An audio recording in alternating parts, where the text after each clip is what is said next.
गुरुर्ब्रह्मा गुरुर्विष्णू गुरुर्देवो महेश्वरा सद्गुरु साक्षात परब्रह्मा तस्मै श्री सद्गुरुवे नमः। जय जय रघुवीर समर्थ श्रीराम समर्थ।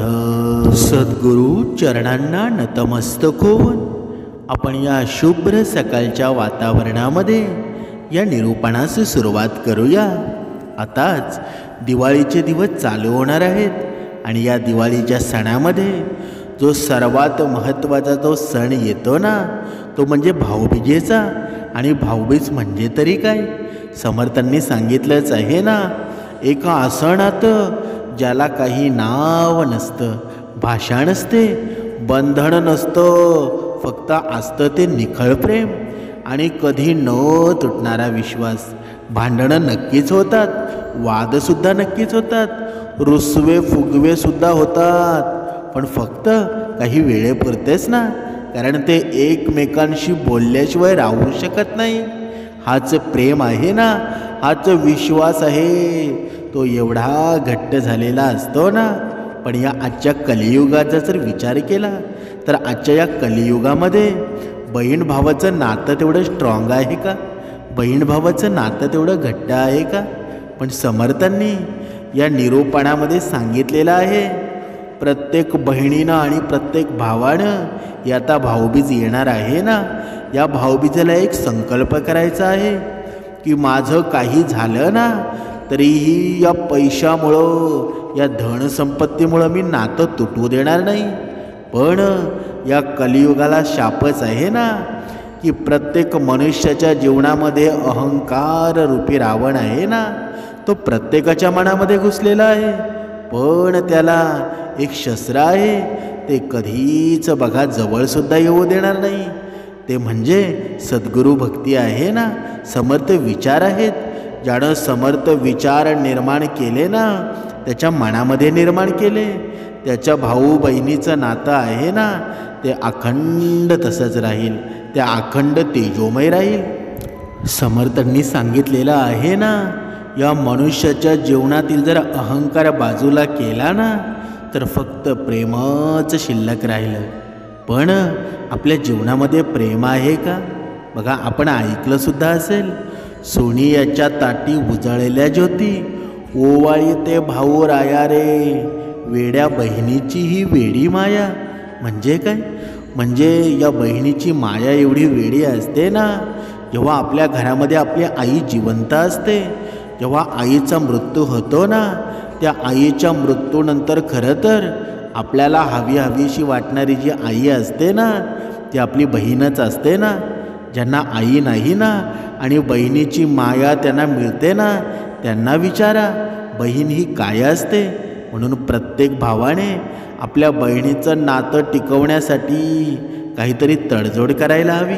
म्हणजेच प्रत्येक वेळेला बहिणीची चुकी असते का? नाहीतर या कलियुगाचा जर विचार केला ना, तर या भावा बहिणीचं नातं आहे एवढं वाईट झालेलं आहे ना, भरपूर वाईट झालेलं आहे। म्हणजे पण हे झालं कशामुळं? हे झालं पैशामुळं, हे झालं धनमुळं। म्हणून प्रत्येक बहिणीने सुद्धा विचार करावा की आपण नात्यामध्ये किती दुःख निर्माण करायचं ना, कुठपर्यंत आपलं नातं कलुषित करायचं, हे प्रत्येक भावा बहिणीने ठरवायला हवं, तरच हे नातं टिकेल ना। जेव्हा आता भाऊबीज येते ना, तर एकमेकांना लाज वाटते, एकमेकांना शरम वाटू लागते की मी एकमेकांचा चेहरा कसा बघावा। कारण का? कारण अगोदर ते भरपूर भांडलेले असतात, कारण जास्त करून भांडणं होतात ना, ती होतात पैशामुळं, या जमिनींमुळं। आपण कलियुगामध्ये पाहिलं असेल, समर्थांनी सांगितलंच आहे ना, या क्षणिक सुखासाठी एवढे अनमोल नाते तुटून जातात। पण प्रत्येक बहिणीला सुद्धा सांगणं आहे की कधी कधी आपण या पैशाच्या लोभापायी आपण सारा संसार तोडून टाकतो, आपण सर्व नातेसंबंध तोडून टाकतो. पण इथे समर्थांनी सांगितलेलं आहे की एकदा बहिणीनं एक लक्षात घ्यायला हवं की जेव्हा आपल्या आईवडिलांना जर आपला भाव व्यवस्थित सांभाळत असेल, आनंदाने सांभाळत असेल ना, त्यांच्या चेहऱ्यावर उत्साह असेल, त्या आपल्या आईवडिलांच्या चेहऱ्यावर आनंद जर असेल ना, तर त्या संपत्तीचे आपण वाटेकरी कधीच होऊ नका. त्यात आपल्या भावाकडून काहीच घेऊ नका. कारण का? पण त्याउलट जर आपले आईवडील असतील, तो भाऊ आपला चांगला त्यांना सांभाळत नसेल, तर नक्कीच त्या संपत्तीचे आपण वाटेकरी व्हा. नक्कीच त्या संपत्तीवर तुमचा हक्क बनतो. पण जर आपल्या आईबापाला आपला भाऊ सांभाळत नसेल ना, तर नक्कीच तुम्ही त्या संपत्तीचे वाटेकरी आहात. कारण आईवडिलांनी जी संपत्ती कमावलेली असते ना, ती नक्कीच सगळ्यांसाठी असते. बहिणीसाठी असते, भावासाठी असते. पण आपलं जेव्हा लग्न होतं ना, बहिणीचं जेव्हा लग्न होतं आणि घरामध्ये एकुलता एक भाऊ असतो, कधीकधी दोघेजणसुद्धा असतात, पण त्याच्यापैकी एक जण आईवडिलांना सांभाळतो. खरं तर त्या पूर्ण संपत्तीचा वाटेकरी आहे ना, तोच मनुष्य असतो जो आईवडिलांना सांभाळत असतो. ज्यांच्या घरामध्ये आईवडिलांच्या चेहऱ्यावर आनंद आहे, ज्यांच्या घरामध्ये आईवडील आनंदी दिसत असतील ना, तर समजून जावं इथे भक्तीचा महापूर आलेला आहे. इथे स्वतः भगवंत त्यांच्या घरामध्ये आहे. म्हणजे समर्थांनी सांगितलेलं आहे, मी खरा तुमच्या आईवडिलांमध्ये आहे. जर तुमच्या आईवडिलांच्या चेहऱ्यावर तुम्ही आनंद जर ठेवू शकत नसाल ना, मग त्या भाऊबीजेचा तरी काही फायदा आहे का? बघा, आता इथे तुम्ही म्हणाल की आईवडिलांचा आणि भाऊबीजेचा संबंध काय? पण आपण सध्या पाहत आहोत की आपले आईवडील आहेत ना, आपला भाऊ आपल्या आईवडिलांना व्यवस्थित सांभाळत नाही. त्यांची वेळोवेळी त्यांना कमी लेखण्याचा प्रयत्न करत असतो. पण बहिणीचं बघा, कधीतरी बहीण भावाकडे जाते, भाऊ बहिणीकडे जातो. बघा, त्यांचं व्यवस्थित असतं, पण आपल्या आईवडिलांवर त्यांचं लक्ष असतं का? आपल्या भावाचं लक्ष असतं का? म्हणून प्रत्येक बहिणीनं एक गोष्ट लक्षात ठेवायला हवी, भावाला आपल्या विचारायला हवं की माझ्या आईवडील आहेत ना, जर सुखी नसतील तर माझा तुझ्याशी गोड गोड बोलून काही फायदा आहे का?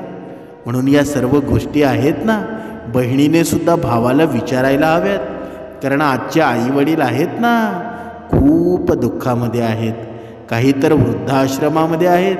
म्हणून जोपर्यंत आपल्या आईवडील सुखी होत नाहीत ना, तोपर्यंत ही भाऊबीज कधीच साजरी होणार नाही. कारण का? कारण ज्यांनी तुमच्यासाठी सर्व आयुष्य वेचलं, ज्यांनी तुमच्यासाठी या रक्ताचं पाणी केलं, त्यांना जर तुम्ही दुःखात ठेवत असाल ना आणि हे सण साजरे करत असाल, तर कसले भाऊबीज आहे? कसलं काय आहे? काहीच नाही. तुमची दिवाळी आहे ना, जरी तुम्ही फटाके फोडून आनंदाने साजरी करत असाल ना, तर येणारा काळ तुमचा दुःखाचा असेल. समर्थांनी सांगितलेलं आहे की माझं पहिलं रूप आहे ना, आईवडिलांमध्ये आहे. आणि ज्याच्या आईवडील सुख समाधानामध्ये असतील ना, त्या घरावर माझी विशेष कृपा असते. सद्गुरू आई तिथे नेहमी नितांत त्या स्वरूपामध्ये तिथे प्रकट झालेली असते. समर्थांनी पुढे सांगितलेलं आहे, जर आपण दुसऱ्या बाजूने जर विचार केला ना, की कधी कधी हा भाऊ असतो ना, एवढा श्रीमंत असतो, खूप गाडी बंगला, त्याच्याकडे पैशाची कमी नसते. आणि त्याची बहीण असते ना, ती खूप गरीब घराण्यामध्ये असते. बघा, तिला खायला कधी कधी एक वेळचं उद्या काय भेटेल ना, हे सुद्धा माहीत नसतं. पण हा भाऊ जर तिच्याकडे वर्षातून जात असेल ना, तर त्या भाऊ बहिणीमध्ये प्रेम राहील का? कधीच राहणार नाही. म्हणून प्रत्येक भावानं एक गोष्ट लक्षात घ्या, कारण ही बहीण आहे ना, आपली आईचा जेव्हा मृत्यू होतो ना, तर दुसरी आई म्हणून बहिणीला ओळखलं जातं. ही बहीण ही आपली आई आहे. आणि जर हिला आपण आईच्या रूपाने जर समजलं ना, तर नक्कीच या बहिणीचं पूर्ण संगोपन आहे ना, पूर्ण जबाबदारी आहे ती तुमच्यावर असते. म्हणूनच समर्थांनी सांगितलंच आहे ना, जर आपली बहीण जर गरीब असेल ना, तर नक्कीच त्या बहिणीला आपण मदत करायला हवी. नक्कीच बहिणीला जे काय हवं नव्हे ना ते पाहायला हवं. पण हा भाऊ पाहतो का? जर भाऊ एक वर्षाने जात असेल ना तर त्याचं लक्ष असेल का? म्हणून ज्या बहिणी गरीब आहेत ना त्यांच्याकडे नक्कीच तुम्ही जा. आणि उलट ज्या बहिणी श्रीमंत आहेत ना त्यांच्याकडे जरी थोडं गेलं नाही ना तरी चालेल, पण जी बहीण गरीब आहे ना त्या बहिणीकडं नक्कीच तुम्ही गेलं पाहिजे. तीच खरी भाऊबीज आहे.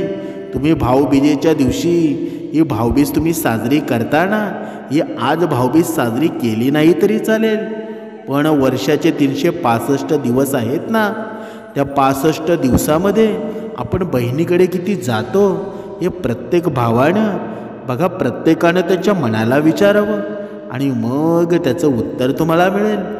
आपण पाहिलंसुद्धा असेल ही खरी भाऊबीज आहे ना ती का साजरी करतात, कधीपासून साजरी व्हायला लागली ना. बघा, हिंदू धर्मानुसार या नरकासुराचा वध केल्यानंतर भगवान श्रीकृष्णानं आपली बहीण सुभद्रा हिला ही भेट दिली ना आणि मिठाई फुले देऊन त्यांचं स्वागतच केलं ना. तिनेही प्रेमानं कृष्णाच्या कपाळावर तिलक लावला. इथे समर्थांनी सांगितलेलं आहे त्या बहिणीनं, सुभद्रा बहिणीनं श्रीकृष्णाच्या कपाळी तो तिलक लावला होता ना, तो तिलक लाल रंगाचा होता. हा लाल रंग आहे ना आपण पाहत असतो आपल्या भक्ती मार्गामध्ये, आपण कपाळी म्हणजे मध्यभागी हा लाल टिळा लावतो ना, याचं सामर्थ्य आणि ऊर्जा एवढी मोठी आहे ना की परंपरापासून चालत आलेली आहे. शास्त्रामध्ये सुद्धा सांगण्यात आलेलं आहे, ज्याच्या कपाळाच्या मध्यभागी हा लाल टिळा असतो ना तो दुश्मनाला सुद्धा मित्रामध्ये निर्माण करत असतो. बघा, आपला गर्व असतो ना त्या गर्वाचं हरण करत असतो. म्हणजे हा लाल टिळा आहे ना एवढा सामर्थ्यशाली असतो. पण आपण भक्ती मार्गामध्ये जाऊन सुद्धा, आपण उपासना करून सुद्धा, आपण जर भक्ती करून सुद्धा हा लाल टिळा लावायला कंटाळा करत असू ना, तर मग आपल्या भक्ती मार्गाचा काही उपयोग आहे का? मनुष्याने हा लाल टिळा काढावा बरं. जेव्हा आपण सकाळी सकाळी आंघोळ करतो, जेव्हा आपण उपासना करून जेव्हा आंघोळ आपण करतो ना, जेव्हा आंघोळ झाल्यानंतर जेव्हा हा लाल टिळा आपण आपल्या कपाळी लावतो ना, जेव्हा आपलं बघा समोरचा व्यक्ती जेव्हा आपल्याकडे समोरून आपला चेहरा पाहतो तेव्हा त्याला एवढा आनंद आणि उत्साह निर्माण होतो ना, म्हणजेच तो लाल टिळा आपल्याला सुद्धा उत्साही करीत असतो आणि समोरच्या माणसाला सुद्धा उत्साह निर्माण करत असतो. म्हणून प्रत्येकानं हा लाल टिळा आहे ना तो लावलाच पाहिजे. आता इथे समर्थांनी सांगितलेलं आहे, ज्यांना भाऊ आहे त्या बहिणी भाऊबीज साजरी करतात, त्यांच्या घरी भाऊ येतो. पण ज्या बहिणींना भाऊ नाही ना त्यांचं काय? तर समर्थांनी सांगितलेलं आहे, ज्यांना भाऊ नाही आहे ना त्या स्त्रिया त्याऐवजी चंद्राची पूजा करू शकतात. म्हणजे आपण बघा लहानपणापासून समजत आलेलो आहोत, आपला चंद मामा आहे ना, आपण चंद्रालाच मामा का म्हणतो? त्याचंसुद्धा बघा एक पौराणिक कथा आहे. त्या कथा आपण कधीतरी निरूपणामध्ये ऐकवू.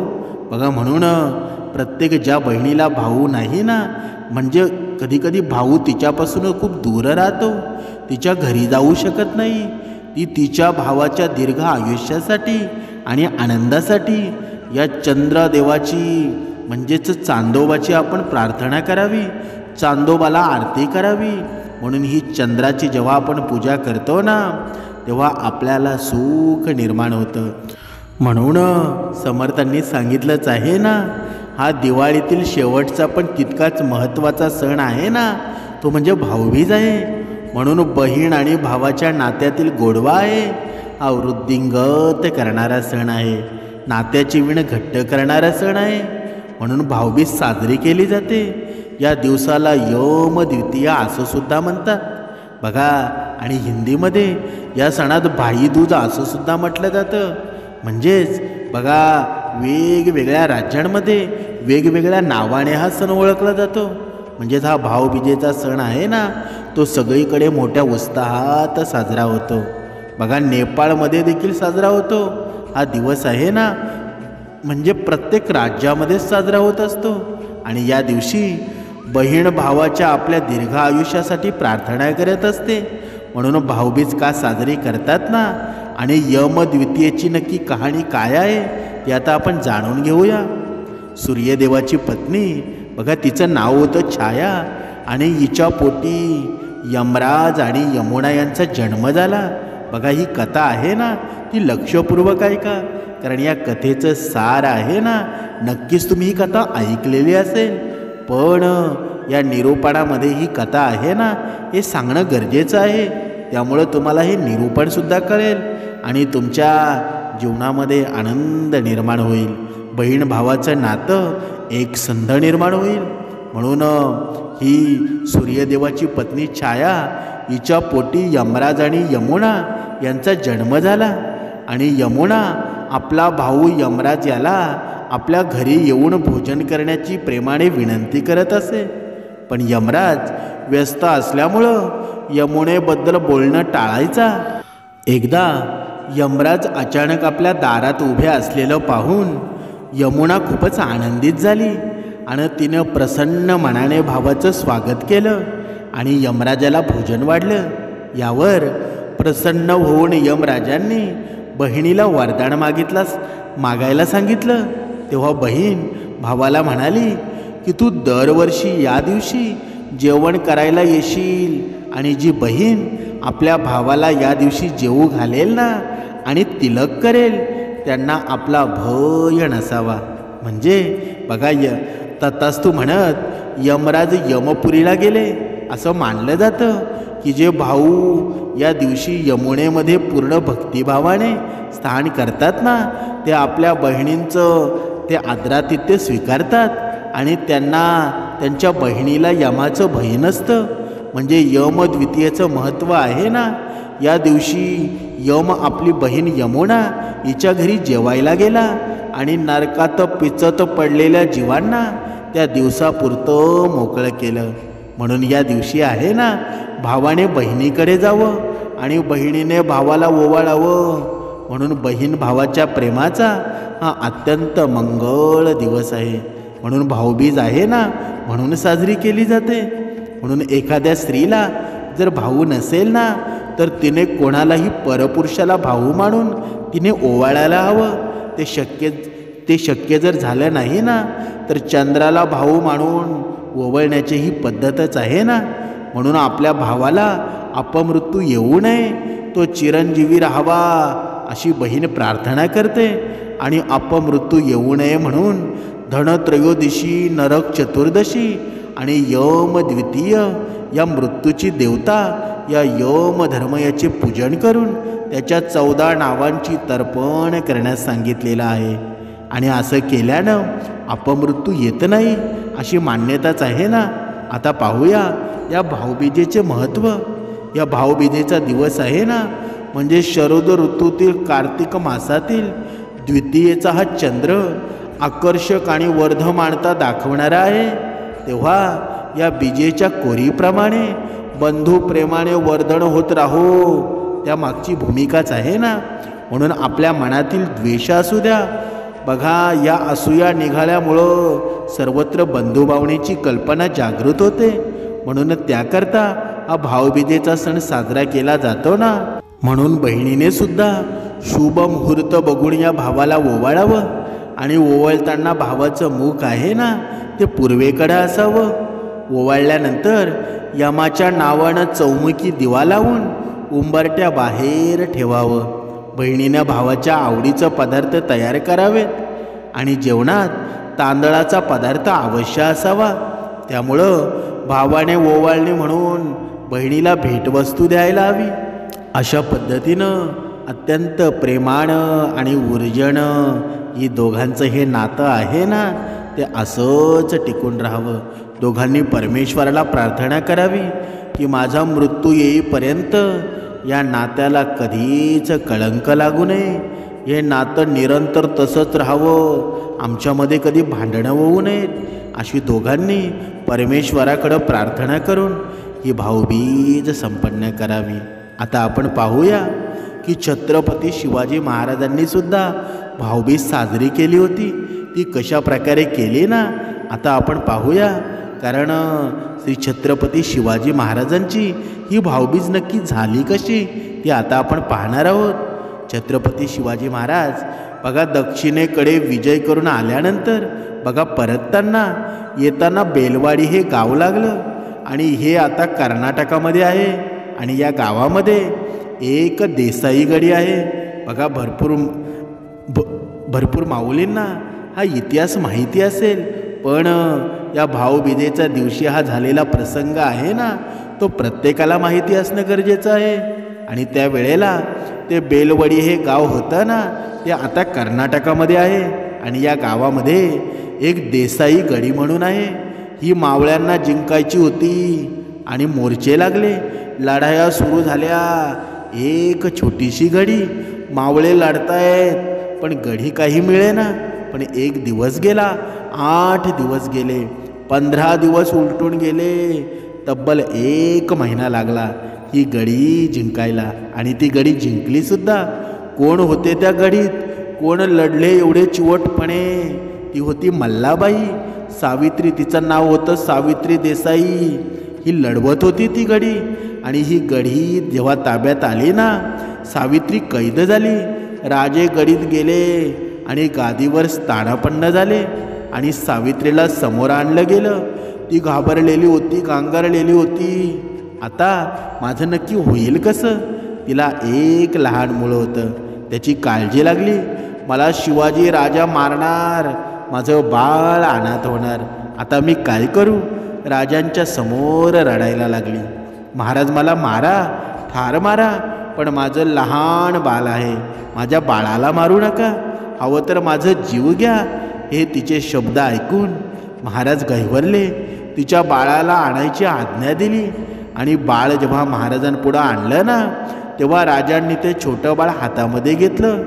सावित्रीचं काळींद धडधडत होतं. आता छत्रपती शिवाजी महाराज माझ्या मुलाला मारणार, काय करावं? तेवढ्यात राजांनी आज्ञा दिली, सावित्रीला बंधनमुक्त करा. ती धावत राजांच्या पायावर पडली. माझ्या लेकराला मारू नका. आणि या शत्रूच्या बाईसाठी शिवाजी राजांच्या मुखातून शब्द बाहेर पडले, ताई ताई. कोण म्हणालं मी तुम्हाला मारणार आहे, या बाळाला मारणार आहे? आम्ही तुम्हाला ताई म्हणालो म्हणजे हे बाळ आमचा भाचा झालं. बघा किती सुंदर प्रसंग होता. आज पहिल्यांदा आम्ही आमच्या भाच्याला भेटतोय, काहीतरी दिलं पाहिजे ना. ताई या बाळाच्या दूध भातासाठी मी ही जिंकलेली गडी आहे ना ती तुला देतोय आणि आजूबाजूचा प्रदेश तुला चोळी बांगडीसाठी देतोय. असं म्हणून राजांनी ते बाळ आईच्या हातामध्ये दिलं. सन्मानाने तिला गादीवर बसवलं, तिचा सन्मान केला.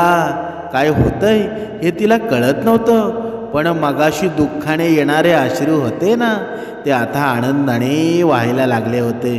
राजा मी तुला शत्रू समजले, वैरी समजले, पण तूच भावा बहिणीचं नातं निर्माण करून या अबलेचा सन्मान केला. धन्य आहे तू शिवाजी राजा, धन्य आहे त्याचे माता पिता. त्या स्त्रीला समजलं होतं हा माणसातला देव आहे, आपल्याला कधी हानी करू शकणार नाही. म्हणून ही कथा इथे संपत नाही. शिवराय जेव्हा निघून गेले ना, पण शिवरायांचे शिल्प त्या बहिणीनं उभारलं. यात गादीवर शिवराय बसलेले आहेत आणि लहान मूळ मांडीवर आहे. आणि राजांच्या एका हातामध्ये ती दुधाची वाटी आहे आणि दुसऱ्या हातात चमचा आहे. आणि या चमच्यानं आपले छत्रपती बाळाला दूध पाजत आहेत. आणि त्या बाळाची आई हे दृश्य मोठ्या कौतुकाने बघत आहे. असं शिल्पचित्र आहे ना आजही त्या कर्नाटकातील बेलवाडी गावामध्ये आपल्याला पाहायला मिळतं. म्हणून हे शिल्प आहे ना ते भावा बहिणीच्या प्रेमाची साक्ष देत आहे. किती महान माझा शिवाजी राजा होता. या शिवरायांना सख्खी बहीण नव्हती, पण स्वराज्यातील प्रत्येक परस्त्री शिवाजी महाराजांना आपला भाऊ मानत होती. आणि छत्रपती शिवाजी महाराज यांचं नाव जरी आपल्या या मनामध्ये, या मुखामध्ये जरी आलं ना, तेव्हा प्रत्येक स्त्रीला, प्रत्येक पुरुषाला, प्रत्येक बाळाला 10 हत्तींचं बळ आल्यासारखं वाटतं. म्हणून आजच्या या कलियुगाचा जर विचार केला ना, प्रत्येक भावाने एक गोष्ट लक्षात घ्या, जर आपण आपल्या बहिणीसाठी वाघ झालेले असू ना, मग दुसऱ्याच्या बहिणीसाठी आपण शेळी का होतो बरं? कधीतरी या गोष्टीचा विचार आहे ना, तो प्रत्येकाने करायला हवा. आपण म्हणतो मी भक्ती करतो, मग तू भक्ती करतोस ना, मग स्वतःची बहीण तुझ्यासाठी बहीण असते आणि दुसऱ्याची बहीण ती वाईट का असते बरं? दुसऱ्याच्या बहिणीवर तू नजर का ठेवतो बरं? कधीतरी या गोष्टीचा विचार करायला हवा. नुसतंच आपण भक्तिमार्ग करून काही फायदा नाही, नुसतंच उपदेश देऊन काही फायदा नाही. जोपर्यंत आपल्यामधून कर्माची आणि धर्माची सुरुवात होत नाही ना, तोपर्यंत किती भक्तिमार्ग केले, कितीही श्रवण जरी केले ना, त्याचा काहीच फायदा नाही. कर्म तर तुमचे श्रेष्ठ झालेच पाहिजेत. कर्मानुसार चालायला हवं, धर्मानुसार बोलायला हवं. म्हणून प्रत्येक मनुष्यानं एक गोष्ट लक्षात ठेवा, जर स्त्रीवर अत्याचार होत असेल ना, तर कणखरपणे तिच्या पाठीमागे उभे राहा आणि त्या अत्याचाराला, त्या संकटाचा सामना करा. कारण आजच्या या कलियुगाचा जर विचार केला ना, तर भारतामध्ये असे गुन्हे एवढे वाढलेले आहेत ना, तर प्रत्येक पुरुषानं, प्रत्येक बहिणीला आपला भाऊ मिळायला पाहिजे. जरी कोणत्या बहिणीला सक्का भाऊ नसेल ना, तरीही दुसरा भाऊ मानून प्रत्येक भावानं, या भारतामधल्या सर्व स्त्रिया आहेत ना, त्या आपल्या बहिणीच आहेत असं मानून प्रत्येक भावानं आपल्या बहिणीचं रक्षण करा. नक्कीच तुमच्या जीवनामध्ये सुख समृद्धी तुम्हाला हव्या त्या गोष्टी मिळतील. भगवंत तुमच्यावर कृपा करेल आणि हीच खरी भाऊबीज आहे. नाहीतर तुम्ही भाऊबीज आली म्हणून बहिणीच्या घरी जात असाल आणि ती विधिव्रत तुम्ही पाळत असाल ना, पण 365 दिवस आपण काय करतो याचं पण प्रत्येक भावाने लक्षात असू द्या. म्हणून आनंद उत्साह निर्माण करायचा असेल ना, तर भाऊ बहिणीच्या नात्यामध्ये करा. कारण या जगामध्ये तुमच्या जीवनामध्ये जर जास्त दुःख निर्माण होतं ना, भलं मोठं जेव्हा संकट येतं ना, तेव्हा भाऊ बहिणीसाठी मोठा आधार असतो, बहीण भावासाठी मोठा आधार असतं. आणि ते एकमेकांचं जोपर्यंत तोंड पाहत नाहीत ना, तोपर्यंत दुःखसुद्धा कमी होत नाही. म्हणून या नात्याला जपा. हे नातं एवढं श्रेष्ठ आहे ना, त्या नात्याला कधीच भय नाही. जय जय रघुवीर समर्थ.